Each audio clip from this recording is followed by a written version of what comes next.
You are listening to KC Sports Network, the #1 podcast network for today's Kansas City sports fans. With former players from your favorite teams, informed perspectives, and former insiders, this is the place for you. KC Sports Network is proudly presented by Emprise Bank, your partner in possible. What is up, Chiefs Kingdom? Welcome into today's KCSN update, your daily dose of news, everything you need to know, really, about the Kansas City Chiefs from us here at Kansas City Sports Network, KC Sports Network here. Whether you're listening to the podcast or you're watching this video on YouTube, we appreciate you tuning in and listening to us and getting your Chiefs content from us. Just one stop of many, I'm sure, of you trying to enjoy this football team as they're off to a 2-0 start, leading the AFC West already. Who would have thought it would have been this early in the season? Chiefs fans are already getting their jabs into against beating a good Chargers team as well. I've got a good guest today to talk about that Chargers game. We're going to talk about the AFC West as a whole. We're going to talk about some other competition the Chiefs have. It's going to be a good conversation. I love always talking to this guy, 9-year NFL veteran and Chiefs Super Bowl champion. It's going to be Jeff Allen joining me today. We're talking, like I mentioned, AFC West, the Colts, Chiefs competition. Going to be a good conversation. I'm super excited to talk to Jeff. He's got really good insights of how Andy Reid teams are run. And I'm going to talk to him a little bit about the mini bye too. I think that's going to be interesting this early in the year, seeing how that it all kind of shakes out for these players that mini bye this early in the season. So before we get to talk to Jeff, I need to tell you about our friends at DraftKings. The NFL action is in full swing here at DraftKings Sportsbook, an official sports betting partner of the NFL. We're talking touchdowns, big plays, and even bigger wins. New customers can bet just $5 on any NFL team to win and get $200 in free bets if they do. If that's not enough, everyone can step up and boost their winnings with DraftKings stepped up same game parlays. Right now, for every leg you add, you can boost your winnings up to 100%. That's right, 100%.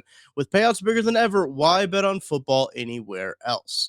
To make things even sweeter, you can throw down on stepped up same game parlays once per game day all season long.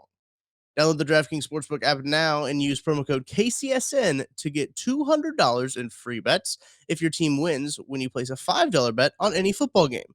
That's code KCSN only at DraftKings Sportsbook, an official sports betting partner of the NFL.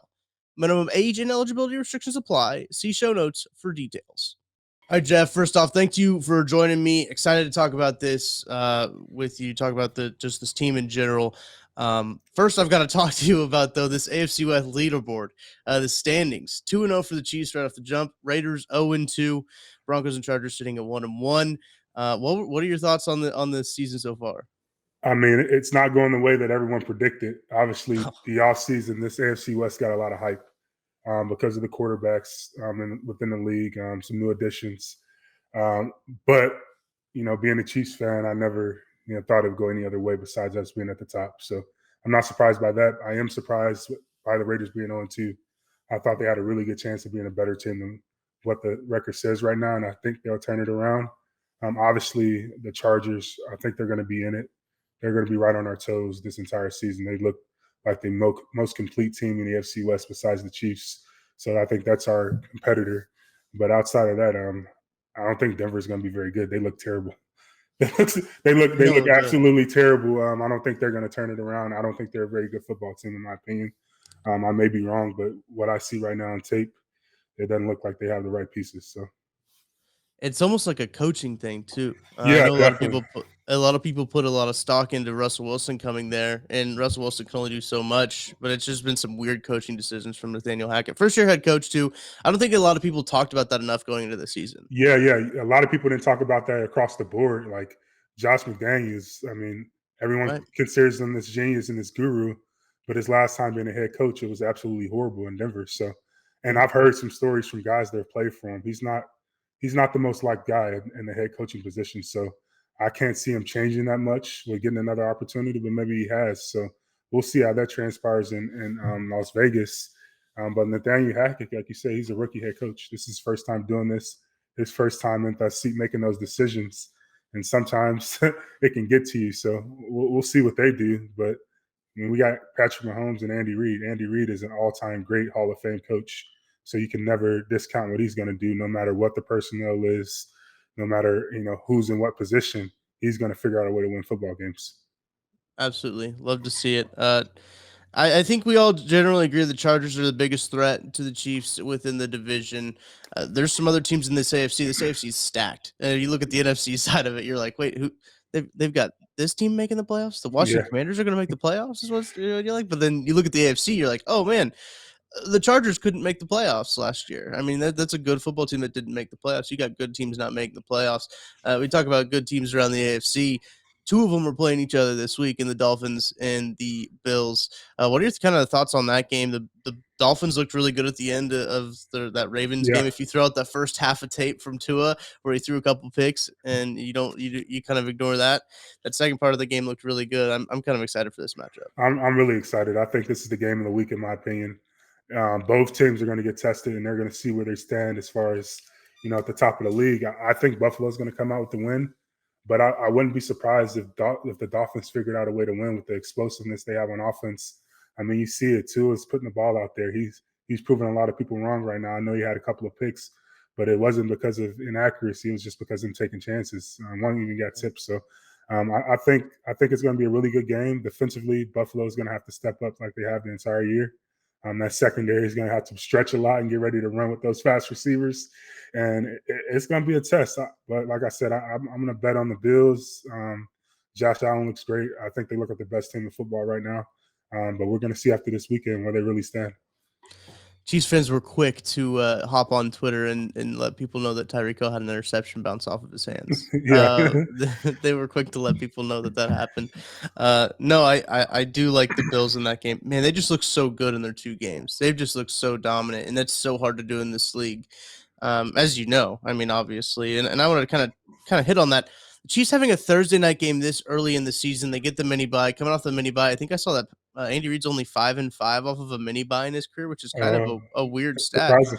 Yeah, because he is so good off of a bye week. Jeff, I'm curious from like a player's perspective. I know that you didn't have a Thursday night game this early in the season before, but what does that got to do for a player's like mental to have that mini bye out of the way already? I mean, it's awesome. From a physical standpoint, it's good to get out the way early because later in the season, you're kind of beat up and having to turn around really quick and play a Thursday night game after a battle on Sunday, that can be taxing. So the fact that they were able to physically get that done early, it's really good. Although I think mentally it's better to have that later down the road because the season is long and you need some breaks sometimes. And that mini bye comes clutch, even though physically it's tough, it's clutch at the end of the year, just like the buys are. So I think it's going to bode well for the Chiefs. I don't know why Andy's 5-5 after many buys, but Yeah. That's just a weird stat. He's really good after bye weeks, and that's a testament to their preparation, the coaching staff getting ahead when they have an opportunity to. I'm curious too, is your thoughts on Thursday night games? Every former player I've talked to seemed to hate them and not want them. Is you kind of in that same boat? Yeah, I absolutely hate them. I think one, it's unnecessary from a physical standpoint. Right. It's I mean, a guy plays on Sunday. I'll give you my deal. We play on Sunday. You're not feeling decent enough to really fully practice until Wednesday. Right. So you're telling me the next day I have to play a game. So that's really taxing. And I get it. It's a revenue generator. It's the way that you play more games and you have more spots on TV. And it's the reason why we get the contracts that we get. But it still sucks. So Yeah. Let's kind of talk about this Colts matchup. Colts have been disappointing to say the least so far this season. Added Matt Ryan in the quarterback position. I kind of thought that they were going to be a little bit better than they were already. So I'm not saying that you've watched a bunch of tape on the Colts, but what have your early impressions been about this Colts team? it just looks like a new team that hasn't gotten it together. Yeah. I too thought Matt Ryan would come in and make a big splash and an impact. And I think it still can happen. I mean, he's obviously a great quarterback, has had a tremendous career, and he has what it takes to lead a ship in the right direction. So I'm expecting for them to come out ready to go. The biggest thing or the biggest surprise was seeing Jonathan Taylor, get less than 10 rushing yards. Like, Yeah. there's not anyone in the world that would ever think something like that would happen. So I'm expecting them to come out with a heavy dose of run to get them back on track, and I'm expecting Matt Ryan to make some plays. But this is one of those games where on paper we should win it no matter how well they're playing. We're just a better team, and you have to win the games that you're supposed to win. So hopefully we don't fall asleep and we come out ready to go defensively. The, our defensive line is going against a really good O-line. I know they haven't shown it, but they're good. History says they're good players. And on the flip side, our offensive line, they got their hands full with the interior of the offensive line. I know we got one of the best interiors, but DeForest Buckner, he's a force. So it's going to be a battle, but I think we're going to come out on top. There shouldn't be any reason for us to lose this game. Colts were really hurt last week against the Jaguars as well, and I believe I tweeted out the stat where the the Colts haven't won in Jacksonville since like 2014, Yeah. which is absolutely crazy to think about. Maybe that's just like a place where they just like don't travel well. There's something off about Yeah, going there. it's one of those things where we can't read too much into losses within the division. One, Yeah. your divisional opponents know you better than any other team, and there's some rivalries. I mean, although we've gotten the best of Oakland, we always get a good game. Not call them Oakland, but the Raiders always give us a good game. No matter what their roster looks like, no matter what their record is, we know heading into that game we're going to get that best shot, and it's going to be a battle. So divisional games are tricky. Those could go any way, no matter what the season looks like. So looking at the Chiefs injury report here, Harrison Butker, Mike Dana did not practice on Wednesday at the time of recording this podcast. McCole Hardman, Marquez Valdez-Scantling, Orlando Brown, Trey Smith, Juju Smith-Schuster, and Justin Watson were all also listed on the injury report, with McCole Hardman being the only limited participant with a heel. We saw him get a little banged up. I think he landed a little awkward, a weird tackle Yeah. in that game. So anything there that concerns you on the Chiefs injury report?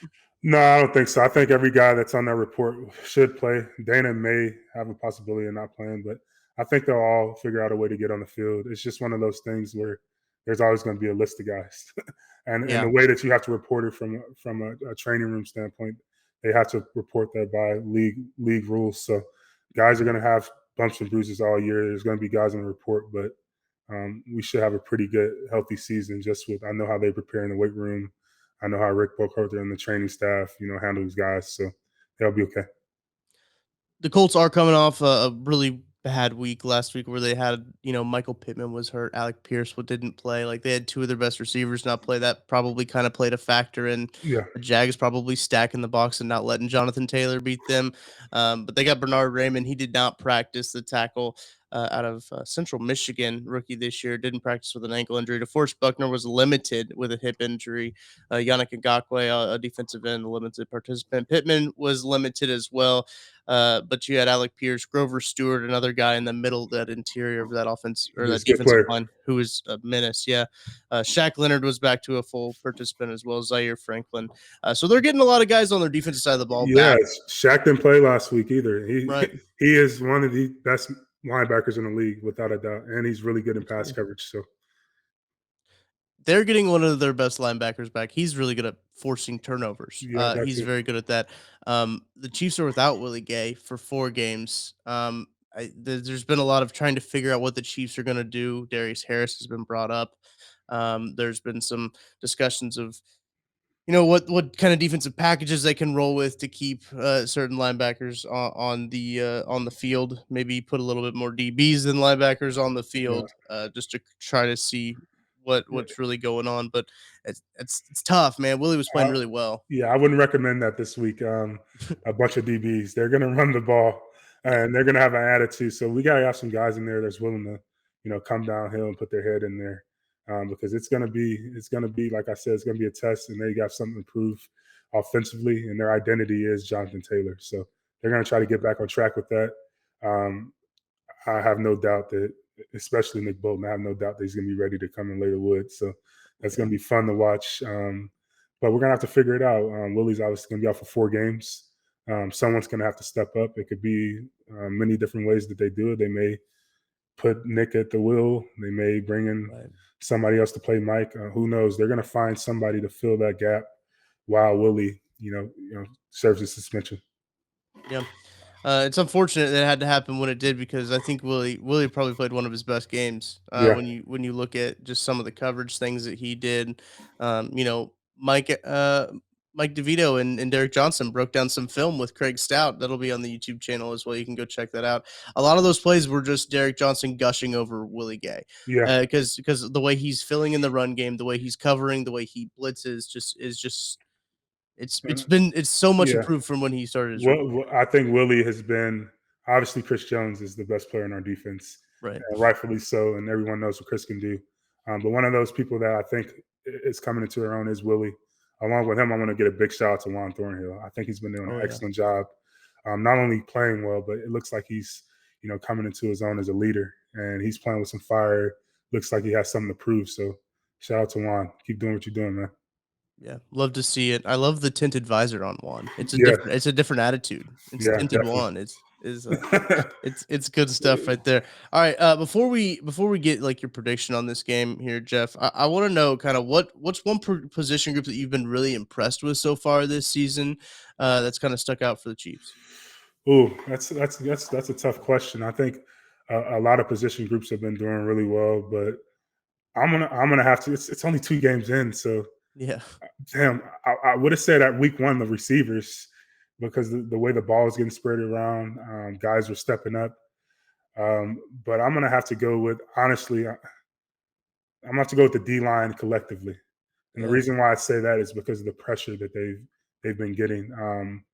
They have some sacks, but the pressure and the pressure they're putting on the quarterback, they're forcing quarterbacks to make bad decisions, and we call it chasing ghosts.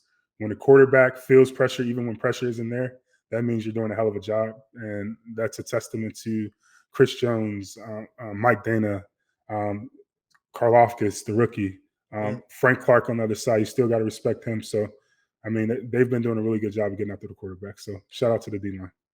Chris Jones, I believe, had 2 sacks last week. They haven't really Yeah, converted a lot of their pressures into sacks. That's kind of been a recent trend for the Chiefs. But pressure is still productivity. yeah, it If you're is. getting a pressure on a quarterback, it's still very productive. I believe George Karlaftis leads the rookies in pressures with Aiden Hutchinson. Yeah, Um, I would he's say always, sacks aren't a direct indicator on a defensive line success. That's not something that actually converts to a win. I mean, yeah, you can have 2 and 3 sacks in the game, but if that was where your only pressures, that's not really affecting the quarterback. Sacks could happen for, it could be a coverage sack. It could be someone just got beat immediately. It could be a blown assignment. That doesn't really strike fear into a quarterback. What strikes fear into a quarterback is like, damn, this guy's in my face every freaking play. Somebody's mhm. getting to me. I can't step up. There's nowhere for me to feel comfortable. And that's why pressure is so important. I would take pressure over sacks any day. There it is.